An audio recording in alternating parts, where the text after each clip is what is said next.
तो जैसा कि स्टूडेंट आप लोग देख पा रहे कि सारे प्रश्न आप सभी के लिए काफ़ी इम्पोर्टेंट एंड एग्जाम ओरिएंटेड लिया गया और सारे प्रश्न आप सभी के प्रीवियस क्वेश्चन भी होंगे। तो आप लोगों से एक ही रिक्वेस्ट है कि आप लोग इस क्लास को एंड तक देखिएगा। एंड स्टूडेंट अगर आप सभी को किसी भी प्रश्न का अगर आंसर पता होता है तो आप लोग कमेंट बॉक्स में उस क्वेश्चन का आंसर आप सभी नोट डाउन कर सकते हैं, ठीक है ना। जिससे कि आप सभी के कॉन्फिडेंस लेवल हाई होगा कि आप लोग कितने प्रश्न को कर पाते हैं। तो चलिए स्टूडेंट आज की इस क्लास को स्टार्ट करते हैं आप सभी के पहले प्रश्न के साथ कि आप सभी का पहला प्रश्न क्या पूछा जा रहा है। फर्स्ट प्रश्न कर रहा है कि किस विदेशी यात्री ने भारत का दौरा सबसे पहले किया था। किस विदेशी यात्री ने भारत का दौरा सबसे पहले किया था ये प्रश्न आप सभी से पूछा गया है। तो राइट आंसर हो जाएगा आप सभी का ऑप्शन नंबर बी, यानी कि मेगास्थनीक जो पहला व्यक्ति था जिन्होंने भारत का पहला दौरा किया था। चलिए अगले प्रश्न को और बात करते आप सभी का सेकेंड नंबर प्रश्न है कि प्राचीन भारत में निम्नलिखित में से कौन सा विधा अध्ययन का केंद्र नहीं था। निम्नलिखित में से प्राचीन भारत में निम्न में से कौन सा विधा अध्ययन का केंद्र नहीं था। तो राइट आंसर हो जाएगा आप सभी का ऑप्शन नंबर डी, यानी कि कौशाम्बी हो जाएगा ऑप्शन नंबर डी। चलिए अगले प्रश्न की ओर बात करते हैं।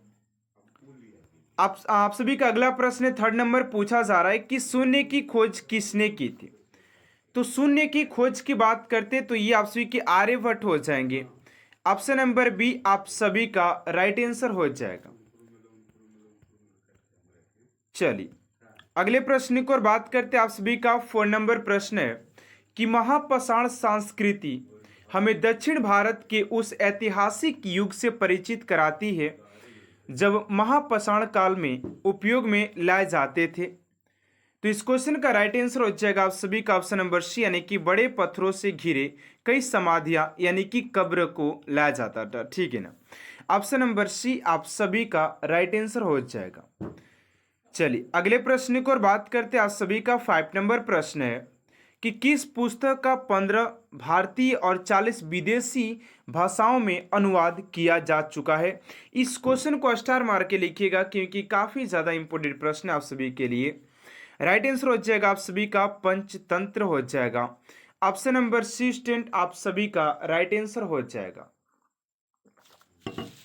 चलिए अगले प्रश्न की ओर बात करते हैं स्टूडेंट। एंड अभी तक आप सभी चैनल को सब्सक्राइब नहीं किए तो प्लीज स्टूडेंट चैनल को सब्सक्राइब कर साथ साथ बेल आइकन को प्रेस कर दीजिएगा क्योंकि ये चैनल आप सभी के लिए डेली बेहतर से बेहतरीन करने का प्रयास करता है।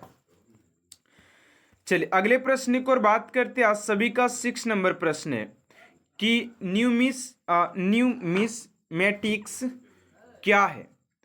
तो 6 का राइट आंसर हो जाएगा ऑप्शन नंबर बी, यानी कि सिक्कों व धातुओं का अध्ययन हो जाएगा। ऑप्शन नंबर बी आप सभी का राइट आंसर हो जाएगा।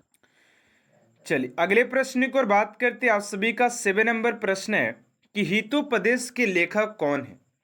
आप सभी के एग्जाम में एक बुक एंड लेखक से राइटर से भी आप सभी के प्रश्न एक पूछे जाएंगे। तो 7 का राइट आंसर हो जाएगा आप सभी का ऑप्शन नंबर डी, यानी कि नारायण पंडित हो जाएंगे। ऑप्शन नंबर सी आप सभी का राइट आंसर हो जाएगा। चलिए अगले प्रश्न की ओर बात करते हैं आप सभी का 8 नंबर प्रश्न है कि नाट्य शास्त्र की रचना किसने की थी। तो नाट्य शास्त्र की रचना की बात करते हैं स्टूडेंट कि नाट्य शास्त्र की रचना किसने किया था, किसके द्वारा किया गया था। तो भरत मुनि आप सभी का राइट आंसर हो जाएगा ऑप्शन नंबर सी। चलिए अगला प्रश्न आप सभी का 9 नंबर की विक्रम संवत प्रारंभ हुआ था। तो विक्रम संवत की बात करें कि ये कब प्रारंभ हुआ था तो ये हो जाएगा आप सभी का 58 ईसा पूर्व हुआ था।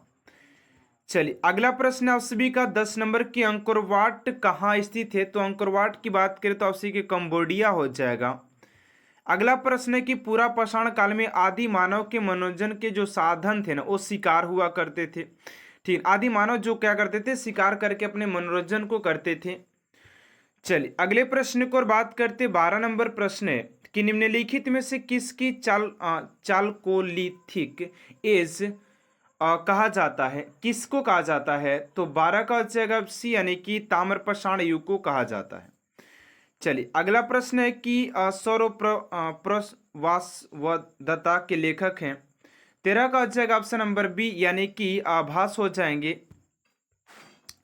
चलिए अगला प्रश्न है 14 नंबर की नालंदा विश्वविद्यालय किसके लिए विश्व प्रसिद्ध था। तो नालंदा विश्वविद्यालय की बात करें तो तर्कशास्त्र के लिए हो जाएगा। तर्कशास्त्र के लिए नालंदा विश्वविद्यालय, बौद्ध धर्म दर्शन के लिए या रसायन विज्ञान। चलिए अगले प्रश्न यहाँ पर आप सभी का राइट आंसर हो जाएगा बौद्ध धर्म दर्शन के लिए हो जाएगा। ठीक है, ऑप्शन नंबर सी हो जाएगा, न कि आप सभी का ऑप्शन नंबर बी होगा। ऑप्शन नंबर सी हो जाएगा बौद्ध धर्म दर्शन के लिए हो जाएगा। अगला प्रश्न उस स्रोत का नाम बतलाएं जो प्राचीन भारत के व्यापारिक मार्गों पर मौन है।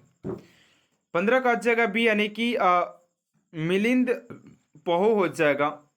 अगला प्रश्न 16 नंबर आधुनिक मानव के हाल का पूर्वज है। तो 16 का हो जाएगा बी यानी कि क्रो-मेनन मनुष्य हो जाएंगे। अगला प्रश्न है कि ईसा की प्रारंभिक सदियों में भारत तथा रोम के बीच घनिष्ठ व्यापारिक संबंधों की सूचना किस पुरा स्थल की खुदाई से प्राप्त होती है। 17 का हो जाएगा डी यानी कि अरेकमेंडू हो जाएगा, ऑप्शन नंबर डी। अगला प्रश्न आपसे का 18 नंबर का रहा है कि आधुनिक देवनागरी लिप का प्राचीनतम रूप है। आधुनिक देवनागरी लिप का प्राचीनतम रूप है तो 18 का हो जाएगा बी यानी कि ब्राही हो जाएगा। चलिए अगला प्रश्न है 19 नंबर की मानव द्वारा सर्वप्रथम प्रयुक्त अनाज कौन था। तो सर्वप्रथम प्रयुक्त अनाज की बात करें तो गेहूं और जौ हो जाएगा। अगला प्रश्न है कौन सुमलित नहीं है। तो यहाँ पर वापसी को चूज करना है कि कौन सुमलित नहीं है। तो 20 का हो जाएगा ऑप्शन नंबर से यानी कि हरिसेन जो हो जाएगा, हर्ष का नहीं हो जाएगा। ठीक है ना। चलिए अगला प्रश्न है कि काव्य शैली का प्राचीनतम नमूना किसके अभिलेख से मिलता है। 21 का हो जाएगा ऑप्शन नंबर ए यानी कि रुद्र दमन के हो जाएंगे। अगला प्रश्न है 22 नंबर की निम्नलिखित में से कौन सा बंदरगाह पुणे के नाम से दी पेरिस ऑफ दी इरिचियन सी के अज्ञातनामा लेखक को ज्ञात था। तो 22 का हो जाएगा आप सभी का ऑप्शन नंबर ए यानी कि अरीक का मेड़ू हो जाएगा। चलिए अगला प्रश्न 23 नंबर की ताम्रपाषाण काल में महाराष्ट्र के लोग मृतकों के घर के फर्श के नीचे किस तरह रहकर दफनाते थे। 23 का हो जाएगा ऑप्शन नंबर यानी कि उत्तर से दक्षिण की ओर दफनाते थे। अगला प्रश्न भीमबेटका किसके लिए प्रसिद्ध है। तो भीमबेटका की बात करें तो गुफाओं के चित्र शैली के लिए, आपसे की गुफाओं के शैल चित्र के लिए हो जाएगा। अगला प्रश्न है कि मालती माधव के लेखक कौन है। मालती माधव के लेखक की बात करें तो भवभूति हो जाएंगे। चलिए अगला प्रश्न है निम्नलिखित में से कौन सा न्यूनतम समझा जाता है। ऑप्शन नंबर बी क्रो-मेनन मानव हो जाएगा। अगला प्रश्न इतिहास के पिता द फादर ऑफ हिस्ट्री की 10वीं पदवी सही अर्थों में निम्न में से किससे संबंधित है। तो 27 का हो जाएगा ए यानी कि हेरोडोटस हो जाएंगे। चलिए अगला प्रश्न 28 नंबर की प्राचीन नगर तक्षशिला निम्नलिखित में से किसके बीच स्थित था। 28 का हो जाएगा ऑप्शन नंबर यानी कि सिंधु व झेलम हो जाएगा। अगला प्रश्न निम्नलिखित अंग्रेजों में से कौन था जिसने सर्वप्रथम भगवद गीता का अंग्रेजी में अनुवाद किया था। 29 का हो जाएगा ऑप्शन नंबर बी यानी कि चार्ल्स विल्किंस हो जाएगा। अगला प्रश्न निम्नलिखित प्राचीन भारतीय अभिलेखों में कौन सा एक खादान को देश में संकट काल में उपयोग हेतु सुरक्षित रखने के बारे में प्राचीनतम शाही आदेश है।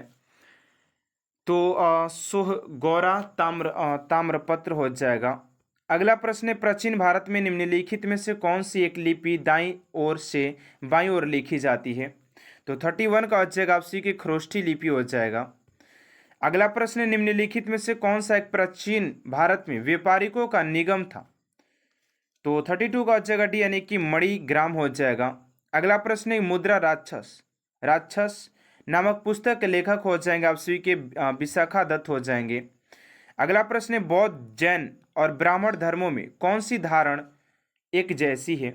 34 का हो जाएगा ए यानी कि कर्मवाद का सिद्धांत हो जाएगा। अगला प्रश्न, बिहार का महान धार्मिक केंद्र है, तो ये हो जाएगा इनमें से सभी के लिए, इस सभी के लिए हो जाएगा। थोड़ा सा फास्ट चल रहे, ठीक है ना। 36 नंबर, निम्नलिखित युग्म में से कौन एक सुमेलित नहीं है? तो 36 का हो जाएगा आप सभी का ऑप्शन नंबर यानी कि कपूर मंजरी हर्ष हो जाएगा। अगला प्रश्न है कि मानव द्वारा सर्वप्रथम प्रयुक्त अनाज था, तो मानव द्वारा सर्वप्रथम प्रयुक्त अनाज की बात करते तो तांबा हो जाएगा। अगला प्रश्न, प्राचीन भारत में वैद्य कौन थे, तो वैद्य कौन थे, तो ये हो जाएंगे आप सभी का सी यानी कि एक गणतांत्रिक जनजाति थी। अगला प्रश्न, निम्नलिखित में से किसकी चाल को लिथ एज कहा जाता है, तो ये हो जाएगा आप सभी का 39 का ऑप्शन नंबर सी यानी कि ताम्र प्रसारण युग हो जाएगा। अगला प्रश्न है कि ये भी क्वेश्चन करवा देखें, भास हो जाएगा, ठीक है ना। अगला प्रश्न है आप सभी को, इस क्वेश्चन का राइट आंसर आप सभी को बताना है, ठीक है ना। इस क्वेश्चन का राइट आंसर आपसे बता देते हैं कि बौद्ध दर्शन के लिए हो जाएगा। अगला प्रश्न है कि उस स्रोत का नाम बतलाएं जो प्राचीन भारत के व्यापारिक मार्गों पर मौन है, तो इस क्वेश्चन का राइट आंसर क्या होगा स्टूडेंट, आप सभी को कमेंट बॉक्स में देना है। एंड देखते हैं कितने स्टूडेंट इस क्वेश्चन का राइट आंसर कमेंट बॉक्स में दे पाते हैं। तो आज की इस क्लास को स्टूडेंट यहीं तक एंड करते हैं। आप सभी को क्लास कैसा लगा कमेंट बॉक्स में जरूर बताइएगा। अगर आप सभी को क्लास अच्छा लगे तो प्लीज चैनल को सब्सक्राइब कर साथ साथ बेल आइकन को प्रेस कर दीजिएगा, ताकि ऐसा मोस्ट इंपोर्टेंट क्लास स्टूडेंट आप तक सबसे जल्द पहुंचते रहे। तो मिलते हैं नेक्स्ट क्लास में। Thanks for watching my class.